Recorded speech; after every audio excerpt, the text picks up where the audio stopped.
Hi everyone, I hope you're doing well. And it's time again for your lesson in Practical Research 1. So, for this week, we'll be focusing on qualitative research, specifically on the nature, characteristics of qualitative research, as well as its strengths and weaknesses, and finally, why is it important in various fields. Alright, so first off, let's delve into the nature of qualitative research. Okay? Alright, so qualitative research believes that there is no single reality. Instead, there are multiple realities. Okay? So that your reality might be different from my reality depending on the context within which you are situated. In addition, qualitative research believes that realities may change over time, so that context is a very important concept. So this means that we cannot really derive meaning without considering the context. Okay, so now here are some of the characteristics of qualitative research, and somehow we will be comparing it with the characteristics or features of quantitative research.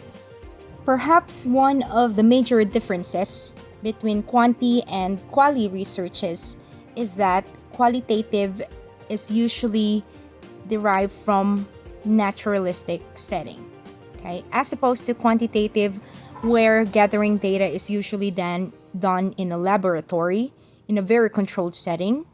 Qualitative usually goes down to the community, okay, goes to the place where the action happens, right? And the researchers would observe in the natural setting without manipulation or without controlling the environment. Now, another distinctive differences between the two approaches to research is that qualitative research makes use of non-numerical data, okay? Meaning these are words or graphics or illustrations, okay? And that's what we are going to analyze as opposed to quantitative research where our main data are numerical, statistical, right? And the reason behind this is because qualitative research focuses on the hows and the whys of phenomena. Okay, so we are focused on the product, the factors, the reasons behind a phenomena, behind a case, that is. Now, in terms of data treatment and analysis, we usually use inductive reasoning, okay, for qualitative data. So we are looking at very specific case and somehow we draw conclusions and possibly generalizations from these specific cases. Right? And finally, one very significant feature of qualitative research is that it allows us to have a better understanding, a more comprehensive understanding of issues, of problems, of phenomena, right? Because we do not only deal with numerical data. All right, now let's proceed to the different uses of qualitative research. Okay, we have to understand that there are topics, there are issues that lend itself better, okay, using qualitative approach. Okay, so that for instance, if we want to look at the beliefs, feelings, values, and motivations behind human behavior, it is better to use qualitative approach. Also, when we want to gather information directly from people involved, okay, it is better to use qualitative approach because as we have previously discussed, qualitative approach requires researchers to get down to the community and get in touch with the people themselves. Right now, also, qualitative data can complement quantitative results. Okay? So that if we have numerical statistical data, we can provide context, we can provide explanation, discussion, okay, by using qualitative data. All right, so we can better interpret, or we can have a more comprehensive explanation of an issue using qualitative in conjunction with quantitative data.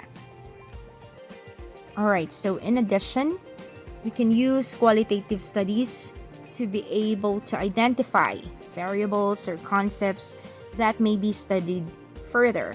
So that, for instance, we have found out that in one case, one cause of sleep deprivation is the use of gadgets before sleeping. Then we can make use of that to further establish the connection between these two variables, right? In connection to this, we can also make use of a qualitative study to be able to determine our genre, okay, or the focus that we want to take in conducting a quantitative study. All right? And finally, we can make use of a qualitative approach in areas or topics that do not lend itself to quantitative approach. So that, for instance, in assessing the usability or the effectivity of websites, graphics, illustrations, we can analyze them better using words and descriptions instead of simply using statistics or numerical data. If we can sum up the strength of qualitative research in one word, that would be details. Using qualitative research, we can look at cases and provide more information about them. All right, because we believe that each case is unique, so we can look at, or we can highlight the uniqueness of these cases. We can treat each case as different from others. Now, the thing with quantitative research is that it usually presents a simplistic or generalized view of phenomena. Okay, now in qualitative research, we can unravel complex phenomena.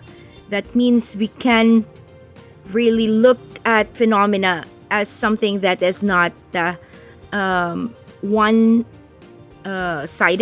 okay? Rather, it's multifaceted. And also, in qualitative research, we can create an account of our respondents' experiences, beliefs, and all that, okay, in a detailed manner, that is.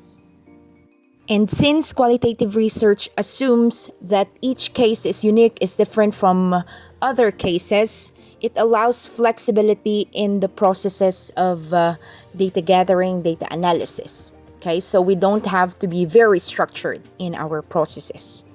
Okay, and in relation to that, it enables us to collect data in the natural setting, where, as I have mentioned previously, we do not manipulate or we do not control the environment, but rather we simply observe, okay, as they go about, for example, in a culture, as they go about their rituals, as they go about their daily routines. Okay, so we need to capture it in the natural setting. Another advantage of the quali approach is that it allows us to be responsive to the context, specific context of our respondents or our stakeholders. All right, now this next point is similar to our issue on flexibility. Okay, so we can actually conduct our research in different ways. We can be creative. We don't have to follow a super structured format. And in the same way, our analysis or our interpretation does not have to be very structured. Okay, we can interpret it in various ways. We can use our creativity and resourcefulness in interpreting our data. Now, although qualitative approach can have a lot of advantages, there are also issues, okay, or weaknesses that we can point out, and one of which is it's time-consuming to collect our data. So that if in case we have a very limited, very strict time frame, okay, it might not be advisable to use qualitative approach. This is especially so since analysis of data also take longer, okay, as compared to analyzing numerical or statistical data. Another common issue that is being pointed out with qualitative approach is its tendency to be biased, its tendency to be subjective, right? So since the researchers are supposed to observe, okay, and record their observations from their perspective, it's possible, or it's hard to eliminate bias, that is. And finally, conclusions in qualitative studies are not conclusive, all right, or generalizable. We need to come up with a lot of case studies, okay, a lot of respondents in order for us to establish, okay, for example, the correlation or the relationship of two variables, that is. Okay? All right, now let's talk about the various fields where qualitative research is mostly used. Okay, so we have social sciences, language and education, psychology, healthcare, and culture.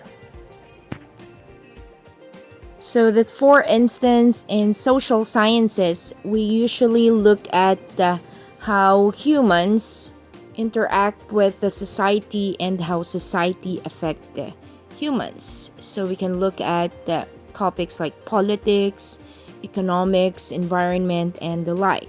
Okay, and also psychology, human behavior, how humans interact with one another.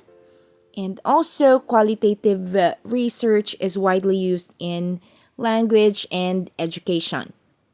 So, when we speak of language acquisition or how humans think, okay, or cognition, so we can also make qualitative studies about those. And healthcare, so it's very common to see case studies, okay, about certain medical conditions or diseases in the medical field. And also culture, okay, so we can talk about how different groups, okay, live their lives, okay, what is their way of life, what are their beliefs, rituals, customs, traditions, and so on. In all of these fields that I have mentioned, one thing that we would note is that it's almost impossible to capture the complexity of these phenomena, these situations and conditions, if we are going to use only numerical or statistical data. Alright, so instead of using statistics, we make use of narratives, stories, and the like. So that's it for this video. Hope you learned something. Au revoir!